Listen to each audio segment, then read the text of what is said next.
할렐루야! 오늘은 세종을, 내일은 대한민국과 온 땅에 전도와 선교의 사명을 감당하는 세종순복음 드림교회입니다. 하나님의 사랑과 은혜가 치유와 응답이 있는 성령 충만한 교회입니다.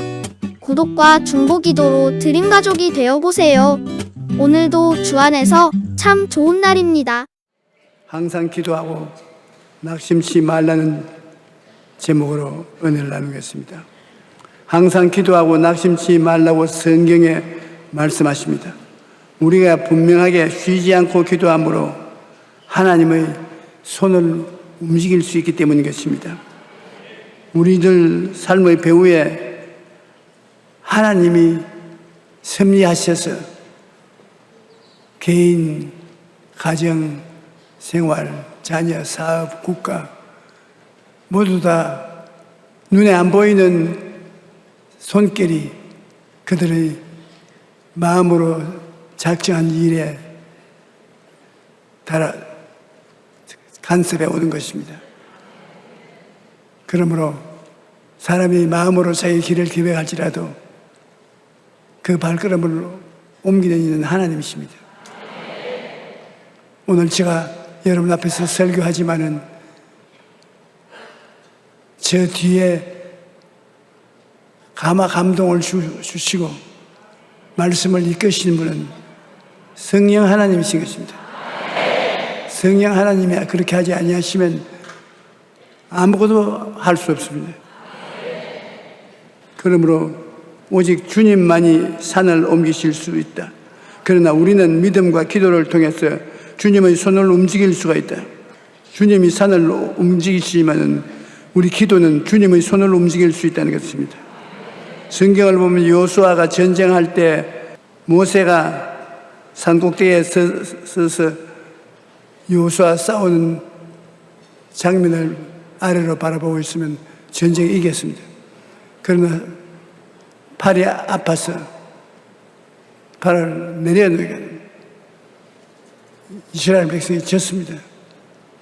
그래서 나중에 아론과 훌이 양쪽에 한 팔씩 들고서 전쟁이 끝날 때까지 기다리니까 전쟁이 완성했습니다. 이것은 사람의 힘만으로 일이 이루어지지 않는다는 것을 분명히 보여주는 것입니다. 어떤 도시에 불쌍한 과부가 재판 가는 게 자기 억울하고 원통한 사정을 갚아달라고 단언을 했습니다.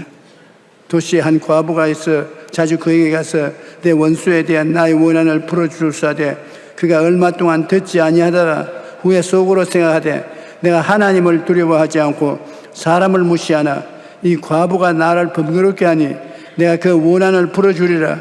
그렇지 않으면 늘 와서 나를 괴롭히리라. 기도의 비결 중에 하나가 꼭 자기가 억울한 누명을 덮어쓰고 고통을 당하니까 그게 원한을 갚아달라는 것은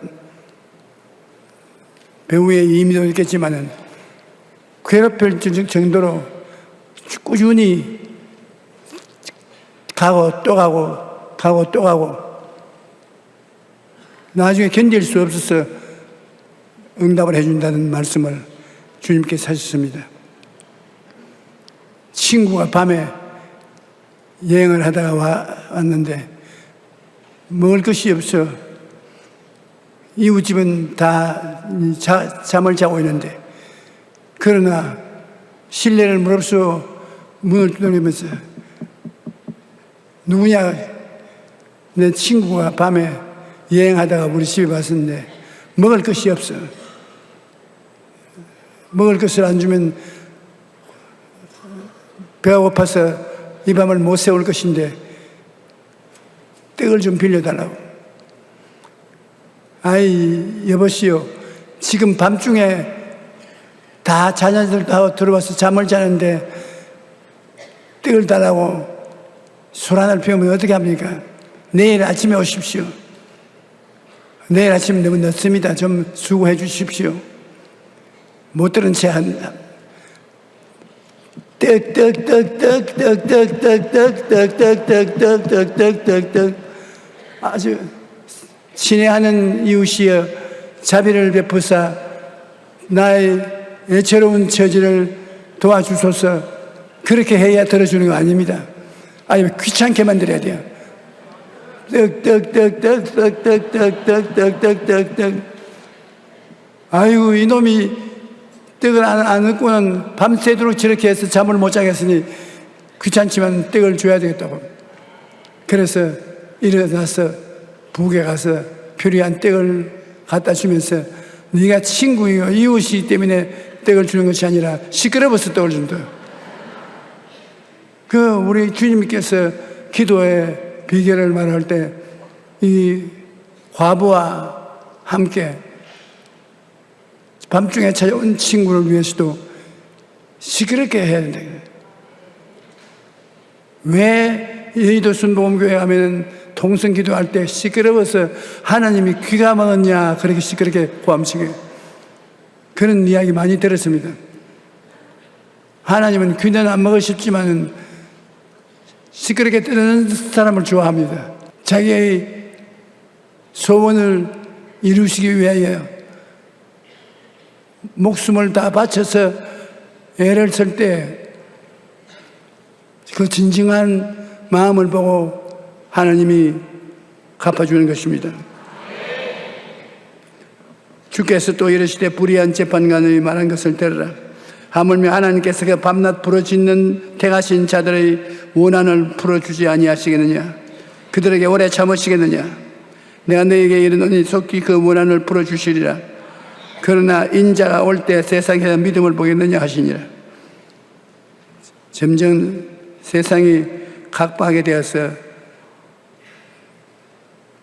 믿음을 가지고 인내하는 사람이 별로 없겠다는 것입니다. 너희가 악한 자라도 좋은 것으로 자식에게 줄 줄 알거든 하물며 계신 너희 아버지께서 구하는 자에게 좋은 것으로 주지 않겠느냐. 자기 아들을 아끼지 아니하고 우리 모든 사람을 위하여 내어주시니가 어찌 그 아들과 함께 모든 것을 우리에게 주시지 아니하겠느냐. 속히 응답되는 기도도 있지만 그렇지 않는 기도가 많이 있습니다. 오랜 시간 기도해도 응답이 없으면 낙심합니다. 그러나 낙심했다가 도로 일어나서 기도를 계속해야 되는 것입니다. 왜냐하면 기도에는 기다림이 필요한 겁니다. 기도는 산모가 아기를 낳는 것과 같습니다. 아기를 만나는 기쁨을 얻으려면 10달 동안 뱃속에 발길로 차고 뒹굴고 하는 장난을 하는데 태에서 노는 애를 쓰다듬어주고 참으면서도 빨리 나오라고 고함치지 않습니다. 그가 10달 달수가 차면 나오니까 기다려야 되는 거죠. 우리가 기도 응답받는 것도 우리 마음에 잉태하는 것입니다. 제 소원하는 바를 이루어진 모습을 마음에 꿈꾸어서 기다리는 시간이 기도로서 기다려야 되는 것입니다. 그 다음에 그 기다린다는 해산의 수고를 통해서 응답의 기쁨이 다가오는 것입니다. 아브라함도 하나님이 약속하신 아들을 얻기까지 25년을 기도했습니다. 그래서 응답을 받았습니다. 요셉도 하나님이 주신 꿈을 이루기 위해서 오랜 시간을 기다렸습니다. 모세도 출애굽의 지도자가 되기까지 40년 동안 양을 쳤고, 다윗도 이스라엘의 왕이 되기까지 10년간 광야에서 지냈습니다. 하지만 그 힘든 시간을 하나님을 바라보고 기도하면서 견뎌냈을 때 마침내 꿈이 이루어지는 것입니다. 야고보서 1장 4절에 인내를 온전히 이루라. 이는 너희로 온전하고 구비하여 조금도 부족함이 없게 하려 함이라 말씀하십니다. 기다림의 시간은 헛된 것이 아닙니다. 그 시간을 통해 하나님께서 우리를 부족함이 없도록 다듬으시는 것입니다. 여러 가지 종류의 시련이 다가오는데 이 세상 살아갈 동안에 그 시련을 우리가 알고 참아야 되는 것입니다. 욥기 5장 7절에 한번 따라 읽어봐. 사람은 고생을 위하여 났으니 불꽃이 위로 날아가는 것 같으니라. 사람은 고생 없는 사람 없습니다. 지위, 명예, 권세, 돈 이런 것이 있다고 해서 고생이 안 다는 것이 아닙니다. 일생을 사는 동안에 고생이 다 따르는 것입니다. 제가 전 세계를 걸쳐서 목회에 크게 성공한 목사님들, 자기 당대 10,000명 이상의 교인을 모아서 목회한 주의 종들을 보니까 편안하게 죽은 사람이 거의 없어요. 꼭 고생이 따른 것입니다. 하나님의 위대한 종 바울은 주의 사업을 하러 지중해를 배를 타고 왔다 갔다 하는데 폭풍우도 당하고 풍랑을 피해서 모닥불을 피워놓으니 불에서 독사가 나와서 물었습니다.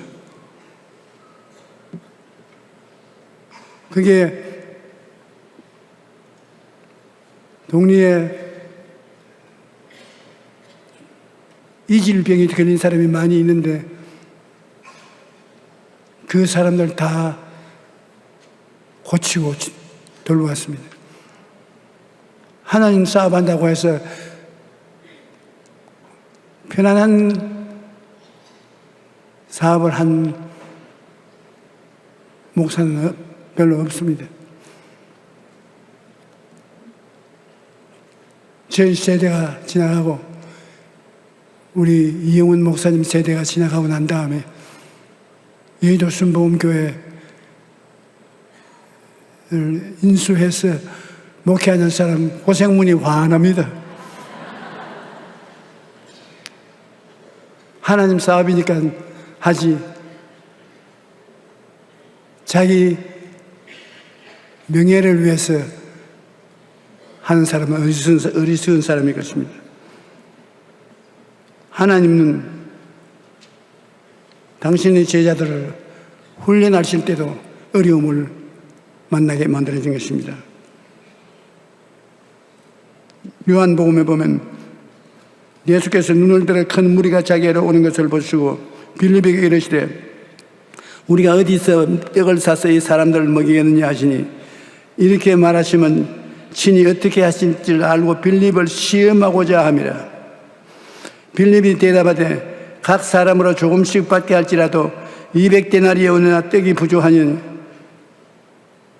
제자 중 하나인 곧 시몬 베드로의 형제 안드레가 예수께 여짜오되 여기 한 아이가 있어 보리떡 5개와 물고기 2마리를 가지고 있나이다.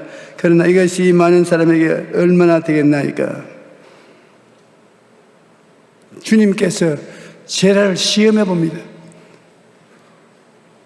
들판에 군중이 모여오는데 남자만 5,000명, 부녀자 합치면 10,000 내지 15,000명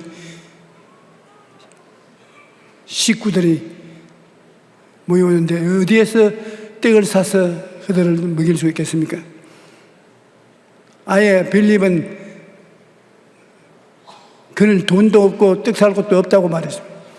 안드레는 5병 여를 가지고 나왔습니다. 이들은 주님을 시험할 때 모두 다 땅의 것을 바라보고 시험의 문제 해결하려고 하는 것입니다. 땅을 보고 사는 사람과 하늘을 쳐다보고 사는 사람인데, 땅을 쳐다보고 사는 사람은 시험에 넘어집니다. 어떠한 삶의 환경에서도 하늘을 쳐다보고 살아야 돼요. 그러면 하나님 섭리를 따라 하나님의 기적이 일어나고 하나님의 섭리가 나타나는 것이지, 하늘을 쳐다보지 않고 땅만 쳐다보면 마음에 낙심하고 절망하고 마는 것입니다. 야고보서 1장 2절로 3절에 내 형제들아 너희가 여러 가지 시험을 당하거든 온전히 기쁘게 여기라. 이는 너희의 믿음의 시련이 인내를 만들어내는 줄 알미라고 말씀하는 것입니다. 하나님이 우리를 시험해 볼 뿐 아니라 마귀가 주의 종들을 꼭 시험하는 것입니다. 아담과 하와가 마귀의 꾀임에 빠져서 탐욕으로 말미암아 하나님 명령을 거역해서 타락했지 않습니까? 하나님의 아들인 예수님께서 요단에서 성령 세례 받으시고 광야에 가서 40주 40일 금식하고 기도하고 난 다음에 마귀의 시험 당했습니다. 마귀가 배가 고프니까 돌덩어리라도 기도의 힘으로 떡을 만들어 먹으라고. 예수님께서 하나님 시험하여서는 안 된다고. 마귀의 말을 듣지 않았습니다. 높은 침탑에 데려와서 뛰어내려라. 천사들이 와서 발을 받아줘서 발이 돌에 부딪히지 않으니까 네가 하나님 아들인 줄 인정할 것이라고. 그럴 때 하나님을 시험하지 말고 했습니다. 높은 산에 올라가서 천하만국을 보이고 자기가 절하면 부귀 영화 공명을 천하에 있는 걸 다 주겠다고 말했는데 하나님 시험하지 말라고 단호하게 거부하고 시험에 떨어지지 아니했습니다. 우리가 이 세상에 사는 동안에 꼭 하나님도 시험해보고 마귀도 와서 시험해보는데 우리가 그 나라와 그 일을 먼저 구하고 하나님을 사랑하고 하나님을 쳐다보고 살면은 어떠한 시험이 와도 이길 수가 있는 것입니다. 시련을 대하는 두 가지 자세가 있는데 모든 인생에는 시련이 있다는 것을 알아야 되지만 시련을 대하는 태도는 사람마다 다릅니다. 나치 수용소에서 희망을 포기하지 않았던 빅터 프랭클 박사는 고난은 포기하는 사람에게는 저주가 되지만 고난의 의미를 발견한 사람에게는 놀라운 축복이 된다고 말했는 것입니다. 그러므로 우리가 어려운 환경에 처했을 때 이 어려운 환경은 우리에게 디딤돌이다. 기도하면 디딤돌로 환경이 변화된다는 것입니다. 기도를 안 하면 디딤돌이 안 되는데 기도를 하면 걸림돌이 디딤돌로 변화되는 것입니다. 합력하여 선을 이루도록 만들어 주시는 것입니다. 어떻게 생각하냐에 따라서 스트레스가 무조건 건강에 나쁘다고만 알고 있는데 켈리 맥고니걸이라는 심리학자는 8년 동안에 3만 명을 대상으로 연구했는데 그 결과가 매우 흥미롭습니다. 스트레스를 심하게 경험한 사람의 사망 위험성은 그렇지 않은 사람보다 43%나 높습니다. 하지만 이것은 모든 사람에게 해당되는 것이 아닙니다. 스트레스가 건강에 해롭다고 믿는 사람에게만 스트레스가 나쁩니다. 스트레스를 당해서도 해롭지 않다고 생각하는 사람은 오히려 더 오래 삽니다. 사람 생각이라는 것이 참 희한합니다. 스트레스가 완전히 우리 병을 가져오는 인자가 되는데, 그렇게 생각하는 사람이 스트레스 때문에 병들어서 죽지, 스트레스가 다가와도 이건 우리에게 훈련하여 힘있게 만들어준다고 긍정적으로 생각하면 이익되고 손해되지 않는다는 것입니다. 살면서 스트레스를 받는 상황을 완전히 피할 수는 없습니다. 하지만 스트레스를 어떻게 생각하느냐에 따라 우리 몸에 미치는 결과가 달라지는 것입니다. 한번 따라 말씀하십니다. 스트레스가 와도 하나님이 계시면 문제없다. 그러면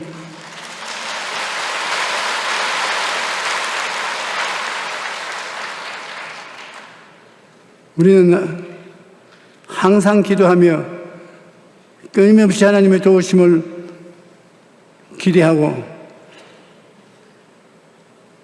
하나님께 수고하고 무거운 짐을 맡기고 살면 하나님의 도움을 받을 수가 있는 것입니다. 낙심하고 좌절하고 절망해서는 안 되는 것입니다. 내가 사망의 엄심한 골짜기로 다닐지라도 해를 두려워하지 아니할 것은 주께서 나와 함께 하심이라. 저희 지팡이와 막대기가 나를 안위하시나이다. 우리가 선을 행하되 낙심하지 말지니 포기하지 아니하면 때가 이름에 거두리라고 말씀한 것입니다. 하나님께서 허락하시는 시련은 우리의 유익을 위한 것입니다. 역사학자 아놀드 토인비는 인간의 문명은 평안함이 아니라 고난과 역경의 결과라고 말했습니다. 인류의 역사를 보면 기후가 따뜻하고 전쟁도 없고 평온한 지역에 사는 민족들이 아니라 불리한 자연환경에서 사는 민족이 위대한 문명을 이루었습니다. 국가나 민족뿐 아니라 개인도 마찬가지입니다. 평안한 환경이 아니라 고난과 시련을 이기고 극복하는 과정을 통해 하나님이 도와주셔서 발전하고 향상하는 삶을 이루어갈 수가 있는 것입니다. 하나님이 없다고 주장하는 무신론자가 있는가 하면 하나님의 존재를 인정하면서도 하나님께 무관심한 사람들도 있습니다. 하지만 우리는 하나님의 자녀로서 기도를 통해 하나님과 함께 살아갑니다. 기도의 손을 들 때 하나님께서 우리에게 이렇게 말씀하시는 것입니다. 두려워 말라, 내가 너와 함께함이라. 놀라지 말라, 나는 내 하나님이 됨이라. 내가 너를 굳세게 하리라. 참으로 너를 도와주리라. 참으로 나의 의로운 오른손으로 너를 붙들으리라. 우리 예수 믿는 사람이 마음에 즐거움을 갖고 살아야지.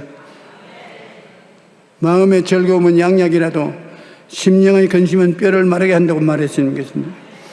염려와 근심은 우리의 몸과 마음을 다 병들게 합니다. 한겨울의 추위에 한여름의 더위를 견디며 벼락을 맞아도 죽지 않고 수백 년 버틴 나무라 할지라도 작은 해충이 갉아먹으면 낙낙장송이 죽어서 쓰러집니다. 우리의 삶도 이런 벌레가 있는데 그 벌레가 뭐냐? 염려와 근심입니다. 다른 사람 눈에는 안 보이는 염려와 근심이 우리 심령을 갉아먹으면 우리는 거꾸로 죽어가는 것입니다.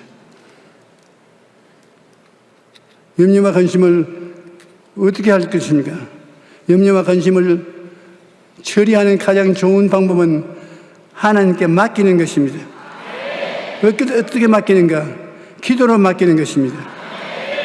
아무것도 염려하지 말고 다만 모든 일에 기도와 간구로 너희 구할 것을 감사함으로 하나님께 아뢰라. 그러면 모든 지각에 뛰어난 하나님의 평강이 그리스도 예수 안에서 나의 마음과 생각을 지키시리라. 너희 염려를 다 주께 맡겨라. 이는 그가 너희를 돌보심이라. 기도로서 염려를 하나님께 맡기면 하나님께서 우리를 돌보셔서 우리의 손을 잡고 함께 인생을 살아가게 되는 것입니다. 우리 마음의 세계가 참 희한합니다. 마귀가 지옥의 부정적인 생각을 연기처럼 채우면 마음이 죽을 것 같고 불행하고 불안하고 좌절하고 절망합니다. 오직 예수 그리스도 십자가 밑에 나와서 보혈을 바라보고 믿으면 예수님의 피가 우리를 씻어주고 마귀를 쫓아내주고 우리에게 행복과 희망을 주는 것입니다. 큰 시련을 당해도 내 인생은 이제 끝났다고 말하면 안 됩니다. 예수님을 믿는 사람은 다 끝났다라고 말해서는 안 됩니다. 아직 늦지 않았다라고 말해야 되는 것입니다. 왜냐하면 우리에게 아직 기도가 남아있기 때문에 그런 것입니다. 기도할 수 있을 때까지는 망했다고 볼 수 없습니다. 기도할 수 있는 사람은 어떠한 상황에서도 희망을 가질 수 있습니다. 기도하면 하나님께서 문제를 해결하시고 살 길을 열어주십니다. 하나님께서는 우리에게 아직 늦지 않았다고 말씀하십니다. 그러므로 이 말씀을 붙잡고 용감하게 일어나서 기도하고 나가야 될 것입니다.